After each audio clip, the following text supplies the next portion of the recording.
सभी को good evening. NS education hub में आप सभी का स्वागत है। दोस्तों, अपन पढ़ रहे थे राजस्थान का जीके। राजस्थान के जीके के अंतर्गत हमारा टॉपिक था राजस्थान के भौतिक प्रदेश। राजस्थान के भौतिक प्रदेश में अपन ने उत्तरी पश्चिम मरुस्थलीय प्रदेश, अरावली पर्वतीय प्रदेश और पूर्वी पठारी भाग के बारे में अपन ने पढ़ लिया है। आज अपन पढ़ेंगे राजस्थान के भौतिक प्रदेश का जो अगला भाग है, दक्षिणी पूर्वी पठारी भाग। दक्षिणी पूर्वी पठारी भाग, इसके बारे में आज अपन डिस्कस करेंगे। दक्षिणी पूर्वी पठारी भाग है, इसको कहते हैं हाड़ौती का पठार। क्या कहते हैं? हाड़ौती का पठार। एक अन्य नाम और है इसका, लावा का पठार। लावा का पठार, हाड़ौती का पठार और लावा का पठार, ये इनके अन्य नाम। तो दक्षिणी पूर्वी पठारी भाग है, उसको कहते हैं अपन हाड़ौती का पठार या लावा का पठार। इनका विस्तार कहाँ पर है, इसके विस्तार की अपन बात करें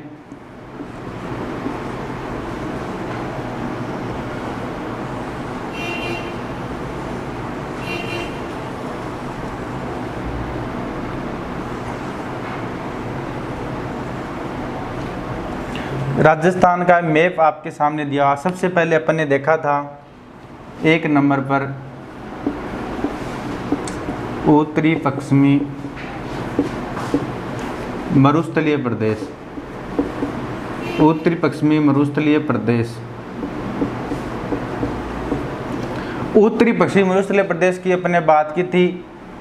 जो राजस्थान में इसका क्षेत्रफल है उत्तरी पश्चिमी मरुस्थलीय प्रदेश का, और राजस्थान के कुल क्षेत्रफल का है 61.11%। और जो यहाँ जनसंख्या निवास करती है वो राजस्थान की कुल जनसंख्या का 40% जनसंख्या निवास करती है।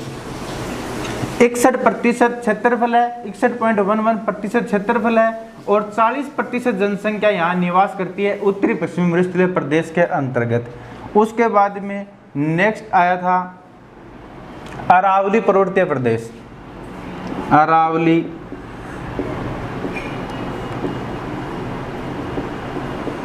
पर्वतीय प्रदेश। अरावली पर्वतीय प्रदेश के अंदर जो क्षेत्रफल है वो है 9% क्षेत्रफल। क्षेत्रफल है 9% और जो जनसंख्या निवास करती है वो करती है 10%। यानी राजस्थान के कुल क्षेत्रफल का 9% क्षेत्रफल है और कुल जनसंख्या का 10% जनसंख्या अरावली पर्वतीय प्रदेश है, वहाँ पर निवास करती है। उसके बाद में नेक्स्ट अपने सामने आया था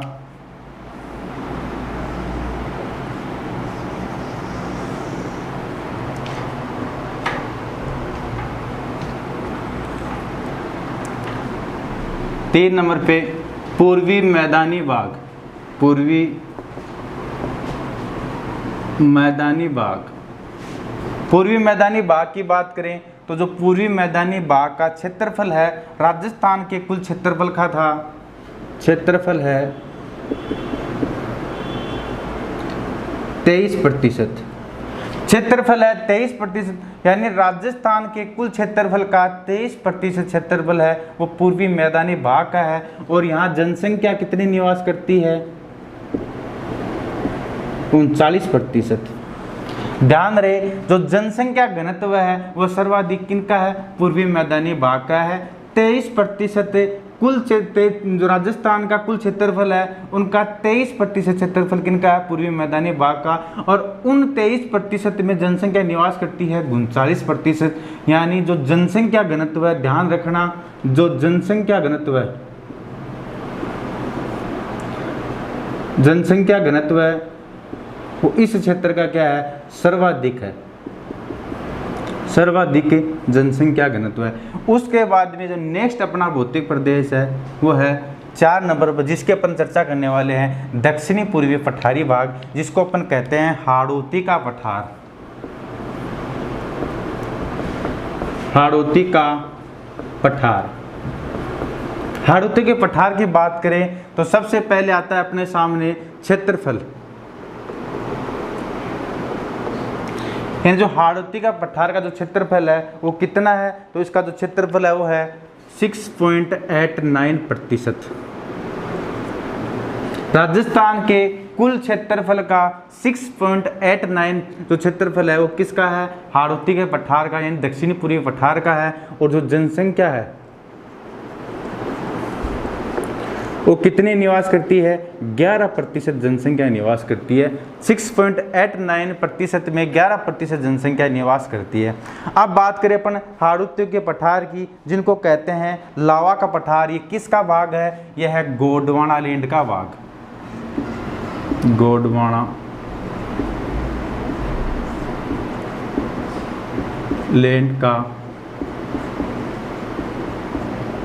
गोंडवाना लैंड का ये भाग है, क्योंकि उत्तरी पश्चिम मरुस्थलीय प्रदेश और पूर्वी मैदानी भाग, उत्तरी पश्चिम मरुस्थलीय प्रदेश और पूर्वी मैदानी भाग ये किन के अवशेष है, टेथिस सागर के, टेथिस सागर।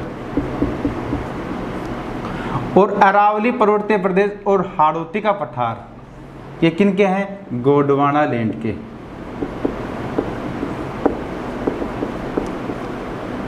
ये आपको ध्यान रखना है। तो क्षेत्रफल है 6.89, जनसंख्या 11% यहाँ निवास करती है। अब बात करें अपन किन किन जिलों में इसका विस्तार है, तो अपन विस्तार की बात करें तो इनका विस्तार है कोटा, बूंदी, बारा और झालावाड़, और साथ में यहाँ पूर्वी चित्तौड़गढ़। कहाँ कहाँ पर है, कोटा, बूंदी, बारा और झालावाड़। कोटा, बूंदी, बारा, झालावाड़ और साथ में है पूर्वी चित्तौड़गढ़। पूर्वी चित्तौड़गढ़ का भाग इसमें शामिल क्यों है, क्योंकि आपको पता है भौगोलिक दृष्टि से जो चित्तौड़गढ़ का भाग है वो दो जगह पर है, एक यहाँ पर है और कुछ हिस्सा चित्तौड़गढ़ का यहाँ पर है। तो जो पूर्वी चित्तौड़गढ़ है वो किन के अंतर्गत शामिल होता है, हाड़ौती के पठार के अंतर्गत शामिल होता है। किन के साथ, कोटा, बूंदी, बारा और झालावाड़ के साथ में पूर्वी चित्तौड़गढ़ का भाग भी यहाँ पर लगता है। मैप के अंतर्गत आप देखेंगे तो कुछ हिस्सा चित्तौड़गढ़ का यहाँ पर है, बाकी चित्तौड़गढ़ कहाँ पर है, इन जगह पर, लेकिन भौगोलिक दृष्टि से दो स्थान पर है। इसके अलावा एक जिला और है जो भौगोलिक दृष्टि से दो स्थान पर है, वह है अजमेर। अजमेर भी भौगोलिक दृष्टि से दो स्थान पर आता है और चित्तौड़गढ़ है वो भी दो स्थान पर आता है। ठीक है, और अपन इसकी बात करें दक्षिणी पूर्वी पठारी भाग की बात करें तो जो दक्षिणी पठारी भाग है इस पठार का जो निर्माण है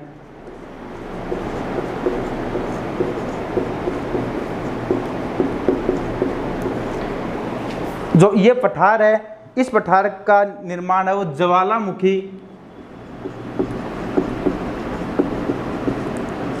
ज्वालामुखी के लावा जमने से हुआ है।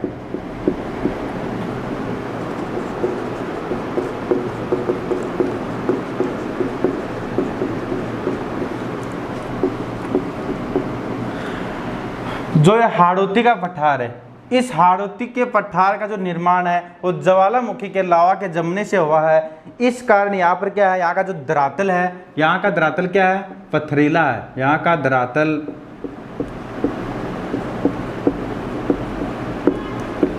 पथरीला है।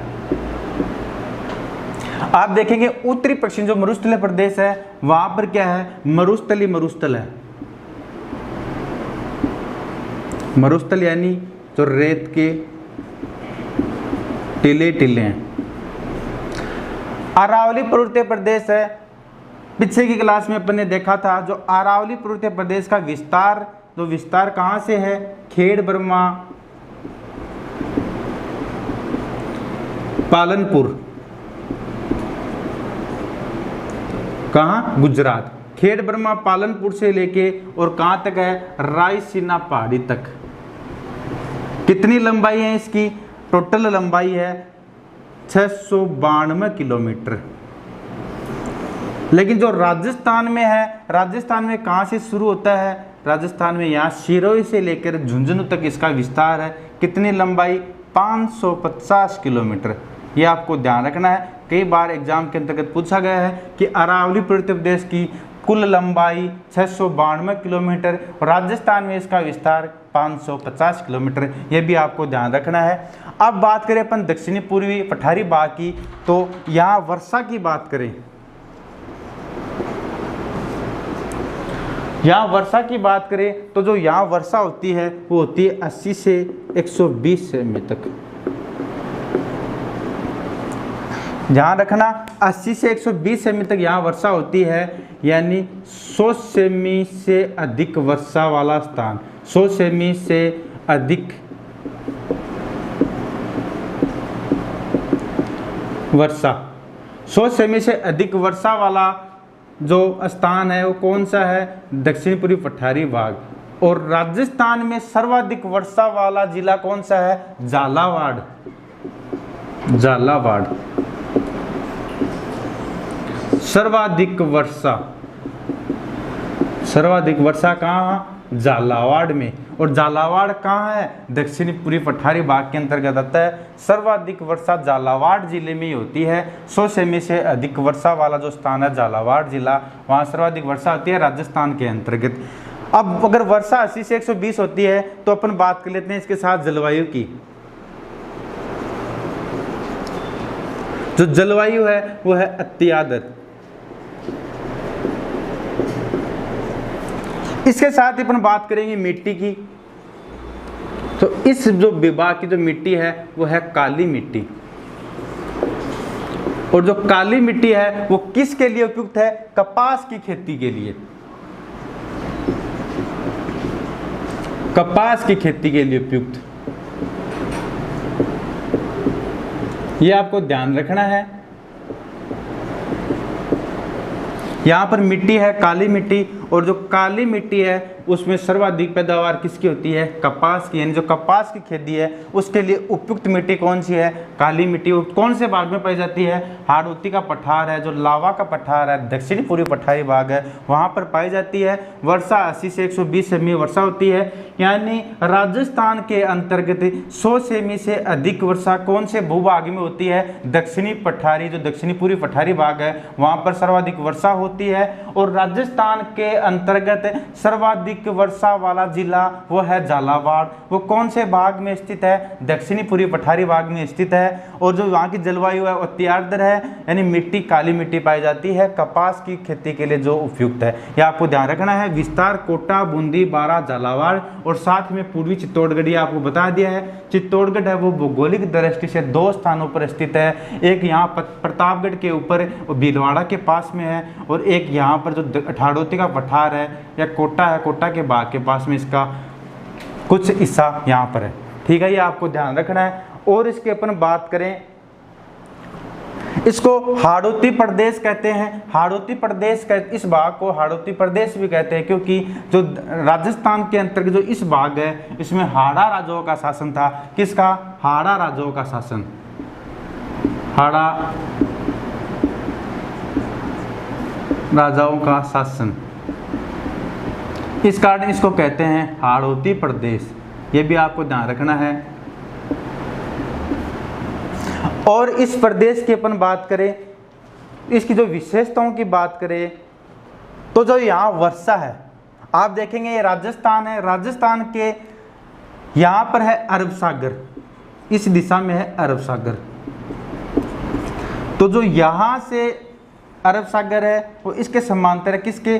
जो अरावली पर्वतमाला है इसके समानांतर है। यहाँ से ये सीधे गुजर जाती है और उत्तर में जाकर यहाँ क्या है? वर्षा करती है। ठीक है, और यहाँ क्या है? बंगाल खाड़ी, बंगाल की खाड़ी, बंगाल की खाड़ी। यानी जो पश्चिम दक्षिण पश्चिम है, यहाँ पर अरब सागर है। जो अरब सागर का मानसून है वो कहाँ पर वर्षा करता है? वो अरावली पर्वतीय प्रदेश के समानांतर होने के कारण ये से सीधा निकल जाता है, और जो क्या है राजस्थान के उत्तर भाग की ओर ये वर्षा करता है। बात करें बंगाल की खाड़ी की, तो जो बंगाल की खाड़ी है वो कहाँ पर है? बंगाल की खाड़ी है वो दक्षिण पूर्व में। यहाँ मानसून आएगा बंगाल की खाड़ी का, वो कौन से भाग में वर्षा करेगा? वो इस भाग में वर्षा करेगा। किस में? हाड़ौती के पठार में। तो जो वर्षा मानसून है वो किसका? बंगाल की खाड़ी का मानसून, बंगाल की खाड़ी के मानसून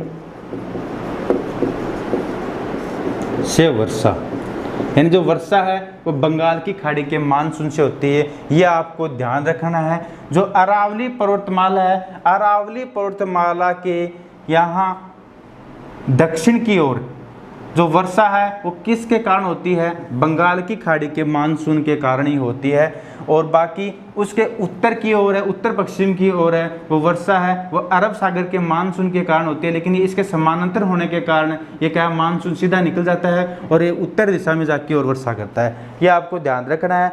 अब इस प्रदेश की जो प्रमुख नदियाँ हैं उस नदियों के बारे में अपन देखते हैं।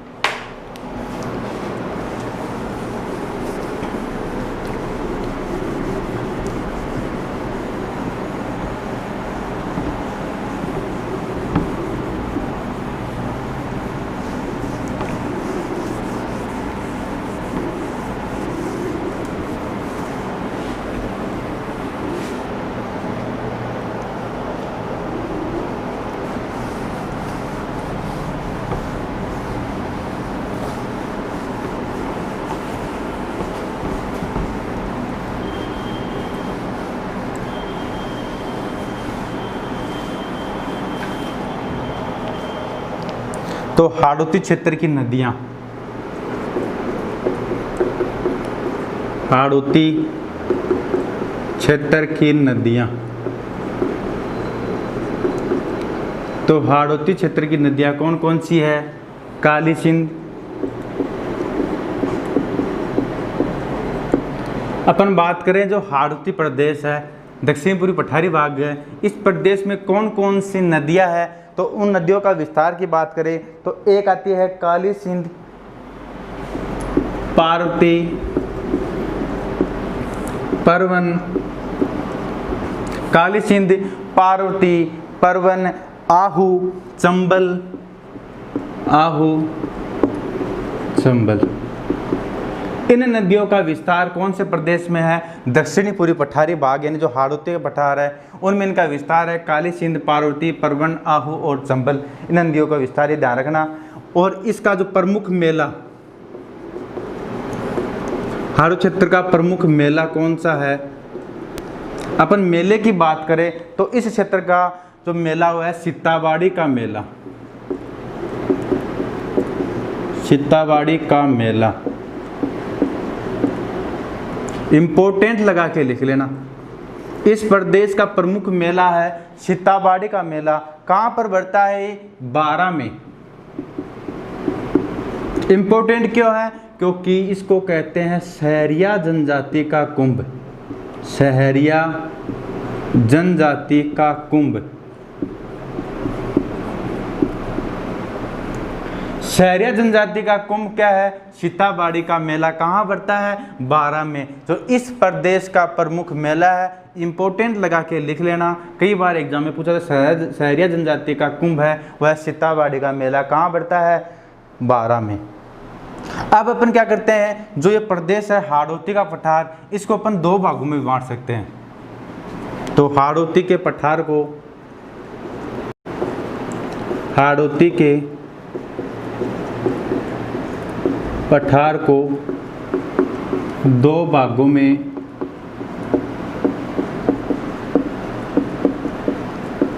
विभाजित कर सकते हैं। कौन कौन से में? एक तो है हाड़ौती के पठार को 2 भागों में विभाजित कर सकते हैं। कौन कौन से में? एक तो हो गया विंध्यन कगार, एक तो हो गया विंध्यन कगार और एक हो गया दक्कन लावा का पठार, दक्कन लावा का पठार।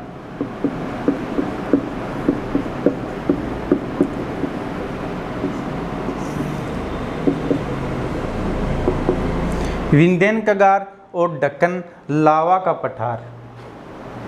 विंध्यन कगार कौन सा है? जो चंबल और बनास है, बनास व चंबल के बीच के क्षेत्र को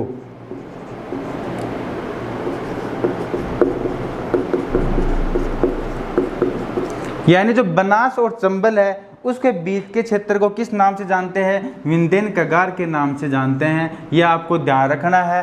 प्रमुख बात क्या है इसकी, तो इस समूह की जो चट्टानें हैं इनकी चट्टानों से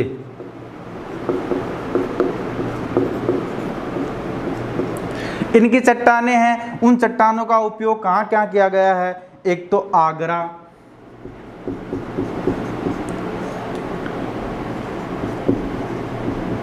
आगरा व दिल्ली का किला।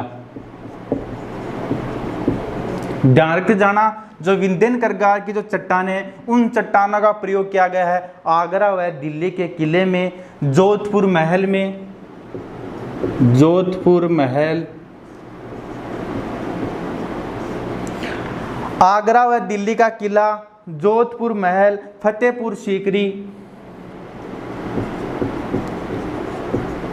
सीकरी। उसके अलावा अपन बात करें तो सारनाथ, सांची का स्तूप। ध्यान रखना ये बातें, आगरा व दिल्ली का किला, जोधपुर महल, फतेहपुर सीकरी, सारनाथ, सांची का स्तूप वह किन से बनाए गए हैं? किन चट्टानों से?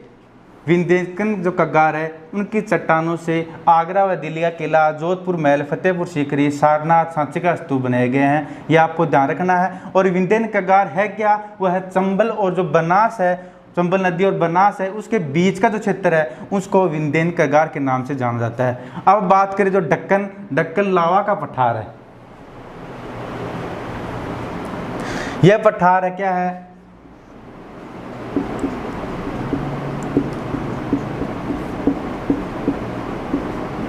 अपन बात करें दक्कन लावा का पठार है। यह पठार किससे निर्मित है? बलुआ पत्थर और जो चूना पत्थर है उससे निर्मित है। चूना पत्थर से निर्मित, ये आपको ध्यान रखना है। यह निर्मित है बलुआ पत्थर और चूना पत्थर से निर्मित दक्कन लावा का पठार। और इस प्रदेश के अंतर्गत जो हाड़ौती का पठार है, दक्षिणी पूर्वी पठारी भाग है, इसमें एक अभयारण्य भी है।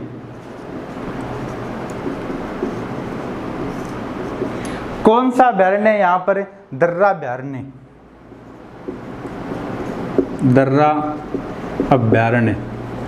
ध्यान रखना, जो दर्रा अभयारण्य है उसको वर्तमान में क्या नाम दिया गया है?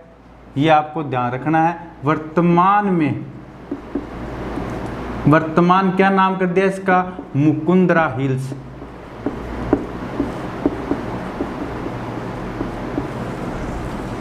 क्या कर दिया? इसका नाम मुकुंदरा हिल्स इसका नाम कर दिया है। वर्तमान नाम दर्रा अभयारण्य का, याद ध्यान रखना, यह अलग अलग नहीं है। पहले इसका नाम था दर्रा अभयारण्य और आजकल वर्तमान में इसका नाम कर दिया है मुकुंदरा हिल्स। कौन सी जगह पर स्थित है? ये जो हाड़ौती का पठार है इसी भाग पर ये स्थित है, मुकुंदरा हिल्स। जहाँ कहाँ आता है? कोटा में, प्रमुख रूप से कोटा में आता है मुकुंदरा हिल्स। ये आपको ध्यान रखना है।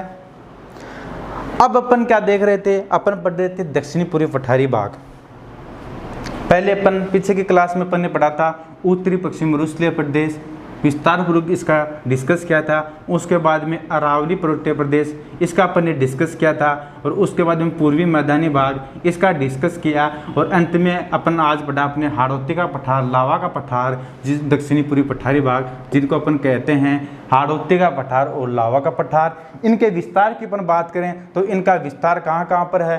कोटा, बूंदी, बारा, झालावाड़ और पूर्वी चित्तौड़गढ़ में इसका विस्तार है। कुल क्षेत्रफल है 6.86 जो इसका क्षेत्रफल है। जनसंख्या 11% जनसंख्या यहाँ निवास करती है। यहाँ जो वर्षा है वो बंगाल की खाड़ी के मानसून के कारण यहाँ वर्षा होती है। 80 से 120 सेमी वर्षा होती है। राजस्थान में जो सर्वाधिक वर्षा वाला जिला है वो कौन सा है? झालावाड़ है। वो कौन सी भाग पर स्थित है? यही हाड़ौती के पठार में स्थित है। मिट्टी की बात करेंगे, काली मिट्टी यहाँ पाई जाती है और काली मिट्टी की एक विशेषता है जो कपास की खेती है वो काली मिट्टी में सर्वाधिक होती है। जो काली मिट्टी कपास की खेती के लिए सबसे उपयुक्त मिट्टी कौन सी है? काली मिट्टी कपास की खेती के लिए, यह भी आपको ध्यान रखना है। इस क्षेत्र की नदियों की बात करें तो काली सिंध, पार्वती, परवन, आहू, चंबल, यहाँ पर नदियाँ का जो विस्तार है। दूसरी बात, प्रमुख मेले की बात करें तो यहाँ सीताबाड़ी का मेला बढ़ता है जिसको कहते हैं सहरिया जनजाति का कुंभ। ये भी आपको ध्यान रखना है, कहाँ पर बढ़ता है? 12 में। ये भी आपको याद रखना है। 2 भागों में इसको विभाजित कर सकते हैं। यहाँ का जो पठारी भाग है उस पठारी भाग के आधार पर इनको 2 भागों में बांट सकते हैं। एक तो दक्कन लावा का पठार, एक विद्येगन कगार। विद्येगन कगार कौन सा है? विद्येगन कगार कौन सा है? जो चंबल और बनास के बीच का भाग है उसको कहते हैं अपन विद्येगन कगार। और इनकी चट्टानों से आगरा दिल्ली का किला, जोधपुर महल, फतेहपुर सीकरी, सारनाथ और सांची का स्तूप वहाँ बनाए गए हैं। दूसरी बात, जो दक्कन लावा का पठार है वहाँ बलुआ पत्थर और चूना पत्थर से निर्मित ये पठार है। कौन सा? दक्कन लावा का पठार। इस क्षेत्र में एक अभ्यारण्य है, दर्रा अभ्यारण्य, जिसका वर्तमान नाम है मुकुंदरा हिल्स। यह आपको ध्यान रखना है। यह आपका जो टॉपिक था राजस्थान के भौतिक प्रदेश वो कंप्लीट होता है। नेक्स्ट क्लास के अंतर्गत अपन इस टॉपिक से संबंधित जो महत्वपूर्ण क्वेश्चन है वो अपन देखेंगे और उसके बाद में अपन राजस्थान जीके के अंतर्गत नया टॉपिक लेके चलेंगे। अगर आज का हमारा ये वीडियो आपको अच्छा लगे तो लाइक, शेयर, सब्सक्राइब जरूर करें। धन्यवाद।